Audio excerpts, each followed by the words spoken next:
সামনে পবিত্র ঈদ উল ফিতর। ঈদ মানে আনন্দ, ঈদ মানে খুশি। ঈদের আনন্দ ভাগাভাগি করে নিতে মানুষ দূর দূরান্ত থেকে বাড়ি ফেরেন। এবার ঈদ উল ফিতরে ২৮ মার্চ থেকে ৫ এপ্রিল পর্যন্ত টানা ৯ দিনের ছুটি পাচ্ছেন সরকারি কর্মকর্তা কর্মচারীরা। দূর দূরান্ত থেকে বাড়ি ফেরার মাধ্যম হতে পারে বাস, ট্রেন, বিমান, লঞ্চ। যাত্রাপথে মানুষ যেই মাধ্যমেই ভ্রমণ করেন না কেন, এ সময় বমির ভাব, মাথা চক্কর দেওয়ার মতো স্বাস্থ্যগত সমস্যা দেখা দেয়। একে মোশন সিকনেস বলা হয়। যাত্রাপথে শরীর থেকে ঘাম বের হওয়া, মাথা ঘোরা ও অস্বস্তি লাগা, বমি বমি ভাব, মুখ ফ্যাকাশে হওয়া, মাথা ব্যথা এসব মোশন সিকনেসের লক্ষণ।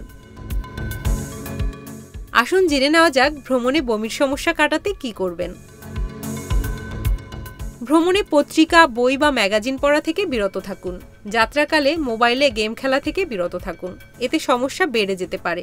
গাড়ির সামনের দিকে বসার চেষ্টা করুন, পেছনের দিকে বসলে খারাপ লাগতে পারে। সম্ভব হলে জানালার পাশে বসুন।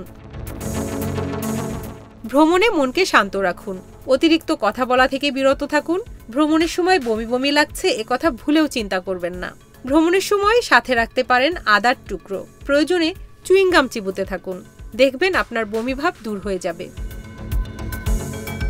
যাত্রাকালে বিরতির সময় লেবু চা পান করতে পারেন, খারাপ লাগলে পানি পান করুন। ভ্রমণে টক জাতীয় কিছু খাবার সঙ্গে রাখুন, যেমন লেবু, কমলা, আচার জাতীয় খাবার। সম্ভব হলে এসব খাবার খেতে পারেন।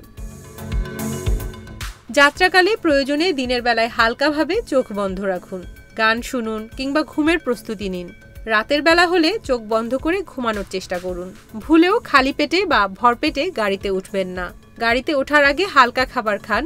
এড়িয়ে চলুন মশলা, চর্বিযুক্ত খাবার। পেট খালি থাকলে অ্যাসিডিটি হওয়ার সম্ভাবনা থাকে, আর ভরপেট থাকলে অস্বস্তি বাড়তে পারে। এখন তো জীবাণুদের থেকে বাঁচালে সারাদিন কে বাঁচাবে? ডেটল বাঁচাবে। ডেটল দেয় জীবাণুর বিরুদ্ধে ১২ ঘন্টার সুরক্ষা বলয়। সুরক্ষার বিশ্বাস থাকুক দিনভর।